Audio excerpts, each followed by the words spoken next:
लोकसभा सार्वत्रिक निवडणूक 2024च्या अनुषंगाने आमदार सुभाष देशमुख यांनी मुंबई दक्षिण मध्य लोकसभा मतदारसंघाचे महायुतीचे अधिकृत उमेदवार राहुल शेवाळे यांच्या प्रचारार्थ मुंबई येथील उद्योगपती व वैद्यकीय क्षेत्रातील मान्यवरांच्या सदिच्छा भेटी घेतल्या। यामध्ये वडाळामधील भक्ती पार्क येथे डॉक्टर ऋषिकेश देशपांडे यांच्या निवासस्थानी विविध क्षेत्रातील मान्यवरांसोबत बैठक पार पडली। या बैठकीला जसलोक हॉस्पिटल आणि RN रिलायन्स हॉस्पिटलचे संचालक डॉक्टर ऋषिकेश देशपांडे, वैद्यकीय महाविद्यालयाचे निवृत्त प्रोफेसर डॉक्टर VG काळे, जसलोक हॉस्पिटलचे रेडिओलॉजिस्ट डॉक्टर अश्विनी देशपांडे, कीर्ती कॉलेजच्या प्राध्यापिका प्रतिभाताई विश्वास, ज्येष्ठ विधिज्ञ पूनमताई गंभीर, जसलोक हॉस्पिटलच्या doctor Ashwini Patil, pathologist doctor Priya Patil, doctor Arnav Deshpande आणि वैद्यकीय विद्यार्थी आदी उपस्थित होते।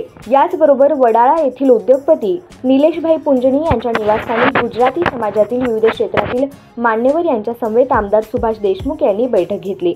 या बैठकीदरम्यान अब की बार 400 पारचा नारा देत मोदीजींनी देश आणि आंतरराष्ट्रीय पातळीवर राबवलेल्या विविध उपक्रमांबाबत माहिती दिली।